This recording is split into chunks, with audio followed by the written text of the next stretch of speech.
Le sondage est une des choses les plus importantes à l'anglaise. J'ai fait 3 ou 4 lancers et je vous explique la stratégie que j'ai choisie pour cette pêche. Donc nous sommes partis.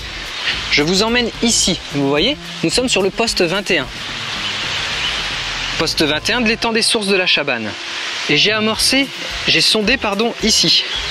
L'idée va être de pêcher. Ah, pas bon avec le soleil, je me décale.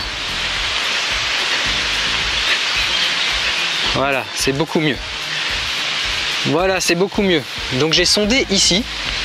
L'idée va être de venir chercher le bord de la berge, mais pas trop. Donc je vais lancer à 2 ou 3 mètres du bord de l'arbre pour venir pêcher ici à peu près, à une dizaine de mètres de cet arbre. En coulant bien le fil, ça devrait le faire. Et j'ai utilisé le flotteur sondeur pour prendre le fond, ce qui m'a donné une indication. Hop, je vous montre. Donc sur cette canne où j'ai sondé, comme vous avez deviné, j'ai pu, en faisant plusieurs lancers, voir que le fond à cette distance variait entre là et là. Donc je vais me mettre sur un fond moyen pour commencer l'amorçage et les premières touches. Et ensuite, normalement, rapidement, comme c'est souvent le cas à l'anglaise, en décollant, enfin non, en rappelant à chaque touche, pardon, eh bien les poissons vont naturellement se décoller.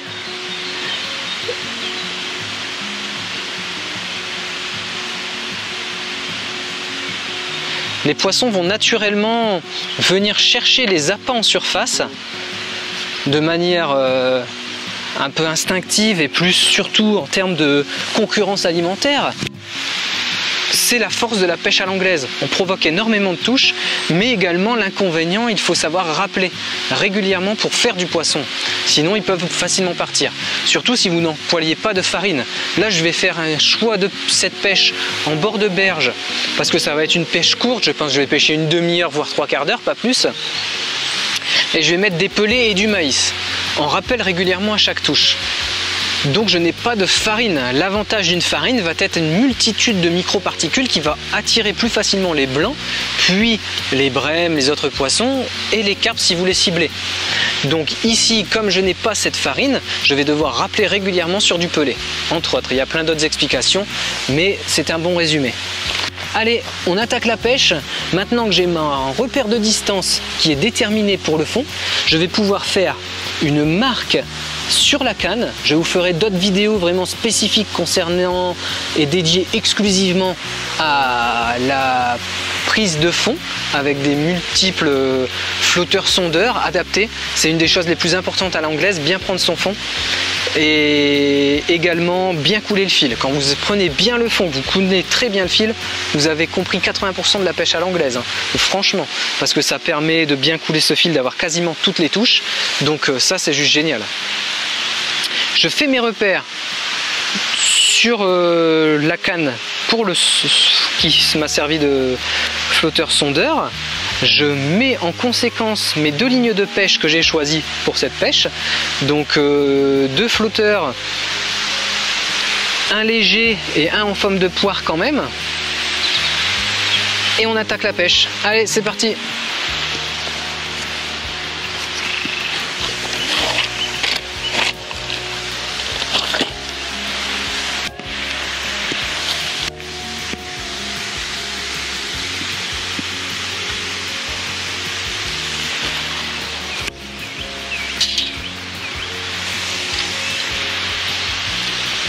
Vous voyez, maintenant que j'ai fait mes marques, je remets l'hameçon au niveau du bas de mon fond et je n'ai plus qu'à régler le flotteur pour être ultra précis. Donc la ligne qui est un peu plus lourde avec ce flotteur en forme de poire, je vais la mettre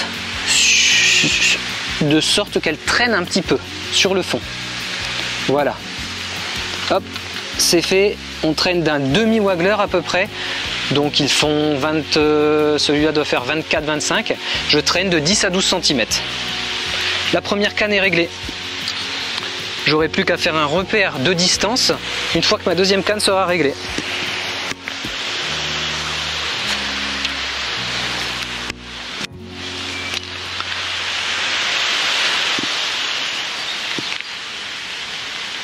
Allez, même principe avec ce waggler.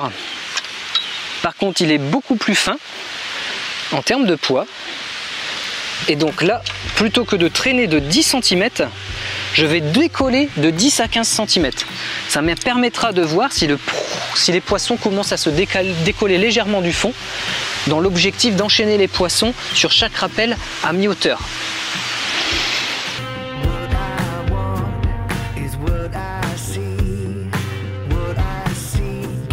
Maintenant que mes deux lignes sont prêtes à pêcher avec la hauteur différente, une décollée de 15 cm et une qui va traîner de 10 à 15 cm, j'ai plus qu'à replacer mon flotteur sondeur, aller amorcer quelques pelées au niveau de cette zone avant d'attendre les premières touches, puis de lancer chaque canne juste à côté du marqueur floodeur pour faire un repère de distance. Et de cette façon, je vais pêcher tout le temps à la même distance quand je lancerai mon waggler. C'est parti!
Et voilà, je viens de marquer mon fil à ce niveau avec une marque blanche grâce au marqueur pour la première canne. J'ai plus qu'à faire la même chose pour la deuxième canne et on attaque la pêche.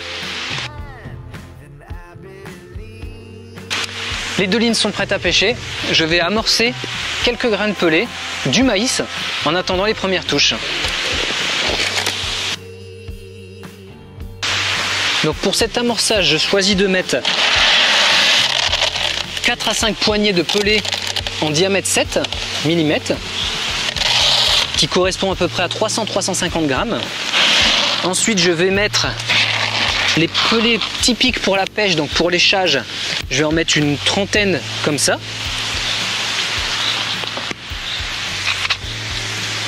Puis je vais mettre un petit peu de maïs, on va dire un 1/6 de la boîte, en attendant les premières touches. Let's go!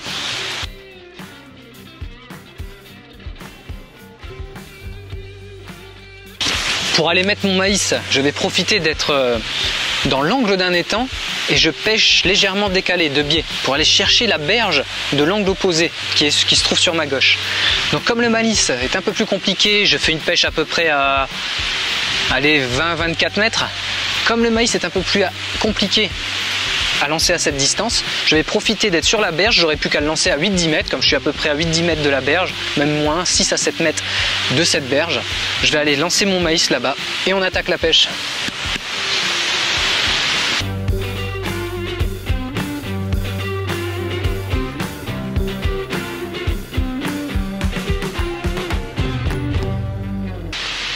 Première touche loupée, assez rapidement après le lancer, très rapide. Donc le pelé est toujours là, c'est reparti.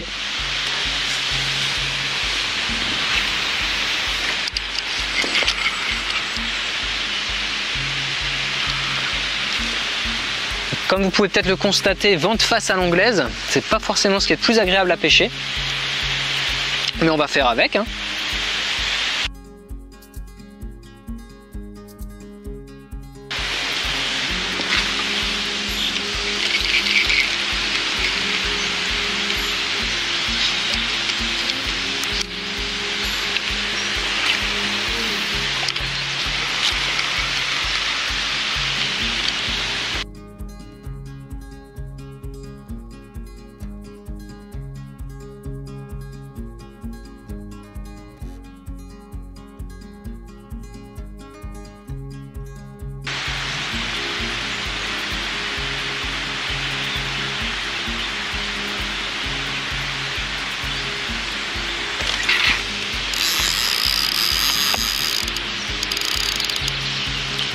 Et voilà, c'est parti. Première belle touche de carpe. Donc j'ai eu 4 à 5 touches pour le moment, vous avez vu, ça doit faire à peu près 10-12 minutes que je pêche. J'ai eu 4-5 touches, mais on voyait que c'était du rotangle. J'en vois quelques-uns qui passent en surface. Et là par contre, on voit que c'est net. Plus vous pêchez, bien sûr, plus vous prendrez l'habitude de voir les touches, de déceler les touches et le type de touche. Donc là c'était net, hein, une touche de carpe ça plaisante pas, c'est souvent clair et net.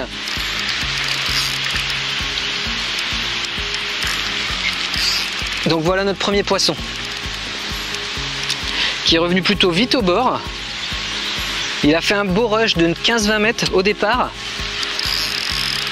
Et puis pour revenir ici, il a été tout cool. On va voir s'il va se battre en bord de berge.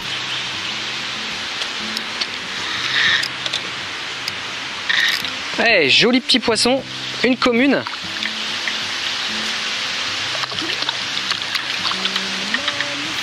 Un beau petit ventre.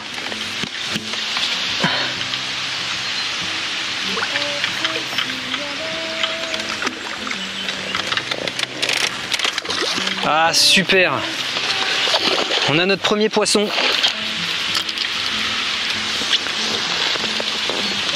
Une commune à l'anglaise, je vous montre ça. Un poisson qui doit faire dans les 2,5 kg à peu près.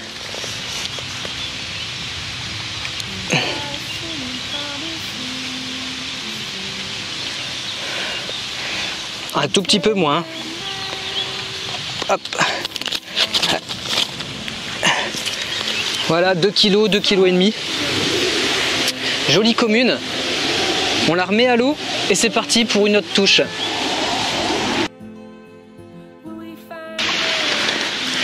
Donc j'ai mis 3 toutes petites pelles en guise de rappel. On a commencé avec un amorçage à peu près de 300-400 grammes. Là on va dire que j'ai mis à peu près 40 à 50 grammes en guise de rappel. Les pelets de 7 mm sont très légers, c'est plus pour créer vraiment une euphorie et proposer beaucoup d'èches pour créer une concurrence alimentaire et donc favoriser le nombre de touches. Allez, on attaque et on essaie de se faire un deuxième poisson.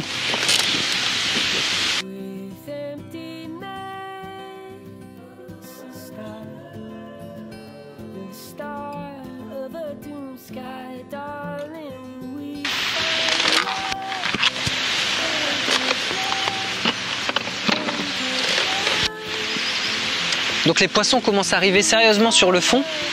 Ça se voit parce que ça se met à bouillonner fortement. Donc j'ai fait le choix de relancer 8-10 gros pelets, vraiment un peu plus précis autour du flotteur, pour essayer de créer une touche.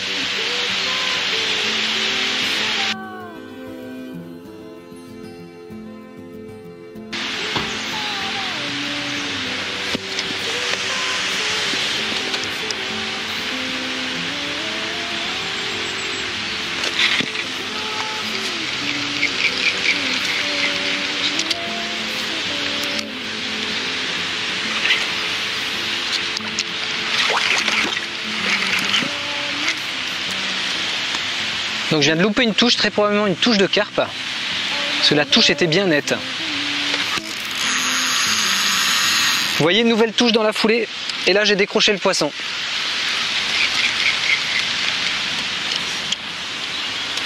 Ça y est, les poissons arrivent sur le poste. Comme je viens d'en décrocher une, je vais pouvoir remettre une petite pelle.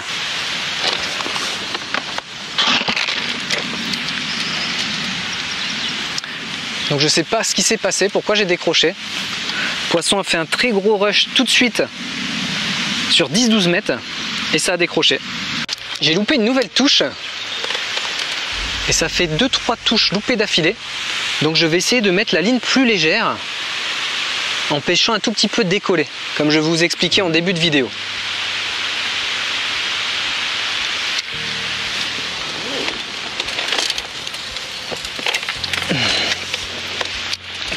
Comme je constate qu'il y a pas mal de bulles, il peut y avoir une bonne petite quantité de poissons qui est arrivé sur le site. Je ne sais pas si vous voyez ce papillon sympa qui est venu me dire bonjour. Donc il veut même plus partir.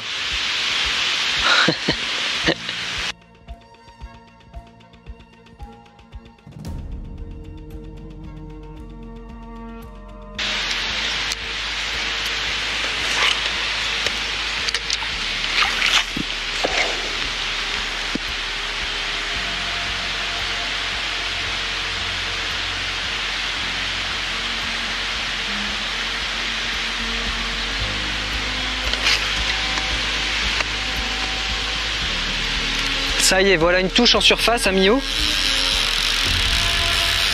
Donc il est à peu près 1 mètre de fond. 1 mètre, 1 mètre 10. Et donc là, on a une touche avec la ligne légère, décollée. Vous avez vu, j'ai eu 4-5 touches loupées. Il doit y avoir une bonne concurrence entre les gardons et les carpes.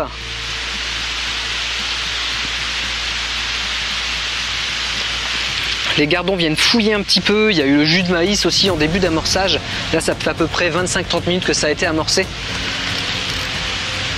J'ai déjà fait 3-4 séries de rappels.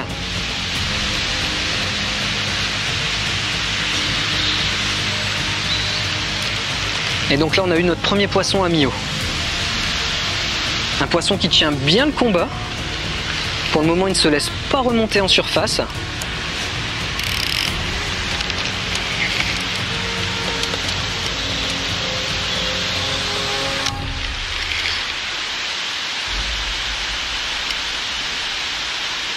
Ça a l'air d'être une jolie carpe. Donc j'espère qu'on va la voir.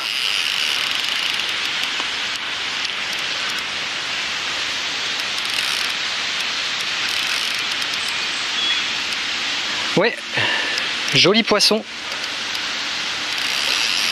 Plus lourde que la première.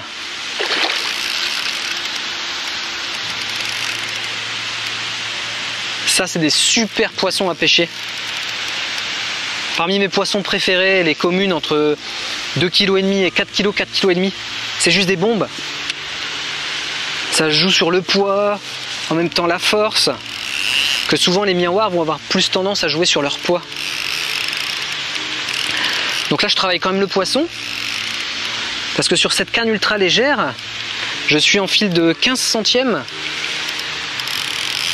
en corde ligne, avec un bas de ligne de 12, donc je me méfie.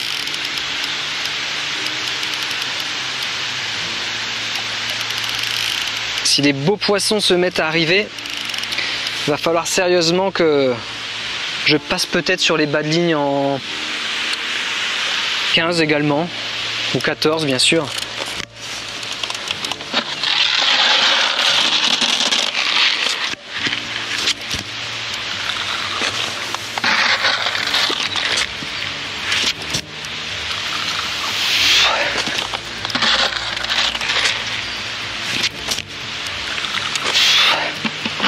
Je rappelle un petit peu pour pas trop forcer sur le poisson, comme il est un peu plus joli.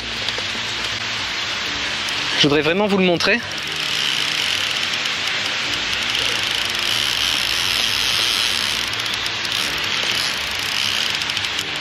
voyez, ce poisson se bat pas mal au bord.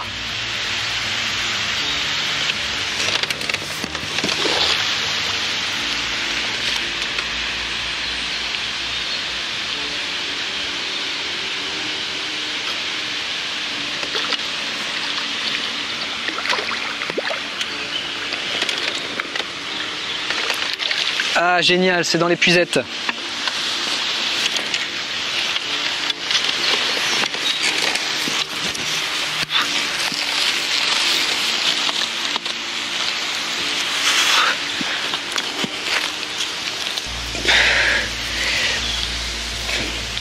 Je remets juste bien l'épuisette et je vous montre cette carpe. Une carpe d'à peu près 3,5 kg. Deuxième poisson. Jolie commune. On rattaque pour essayer d'en faire une troisième. C'est parti.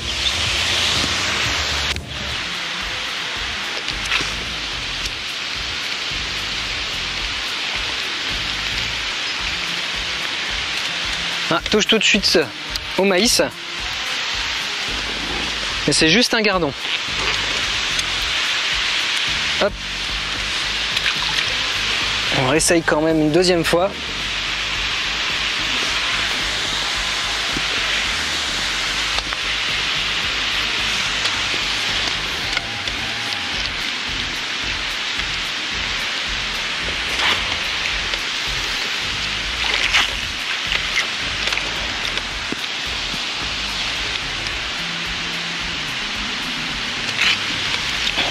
Ouais, grosse influence des gardons.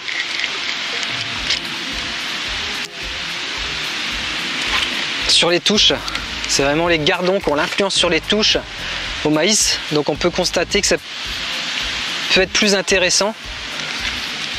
Donc là j'ai touche sur touche dès que le maïs se pose. Il va y avoir pas mal de rotangles. Forcément avec un hameçon aussi gros pour pêcher le rotangle, c'est pas très adapté. Donc il doit y avoir un réel intérêt à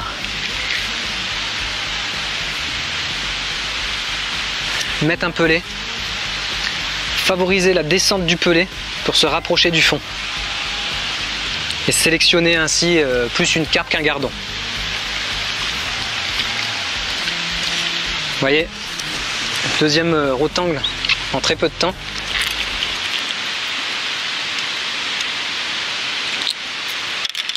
Hop. On va repartir avec un pelet en espérant faire une carpe.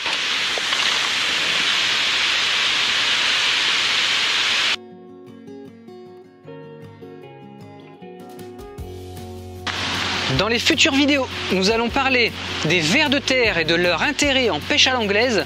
Ensuite, nous parlerons également du studio. Je vous fais une visite du studio des Sources de la Chabanne sur ce carpodrome où vous pouvez venir y séjourner en famille et allier plaisir de la pêche et de la nature. Dans les futures vidéos, nous parlerons également des principes de la pêche à l'anglaise. Je vous avais déjà fait les principes de la pêche au goût et les principes de la pêche à l'anglaise arrivent bientôt. Donc n'hésitez pas à vous abonner pour suivre toutes ces vidéos. Les pelets, les gardons ont tendance à faire des touches. Donc je vais essayer de replacer la ligne plus lourde en traînant donc une quinzaine de centimètres pour essayer de faire ce troisième poisson.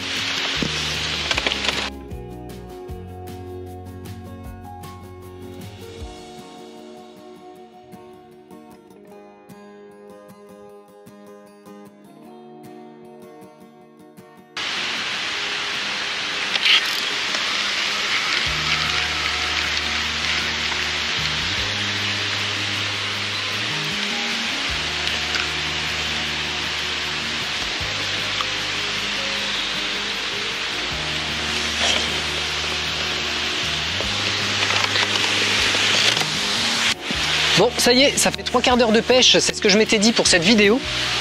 Donc merci d'avoir vu cette vidéo, de continuer de partager tout ce travail de carpodrome.fr, donc toutes ces vidéos et ces multiples playlists qui se mettent en place. N'hésitez pas à consulter juste la fin de la vidéo, vous avez un générique qui reprend les playlists existantes. Donc si vous adorez la pêche à l'anglaise, il y a une playlist pêche à l'anglaise, vous découvrez toutes les vidéos qui ont été faites là-dessus. Et parmi les titres, vous pouvez sélectionner une vidéo qui peut vous intéresser en termes de technique, d'astuces de pêche ou d'autres parties de pêche tout simplement de ce type. Je vous dis à la prochaine vidéo, faites de vos rêves votre vie, salut!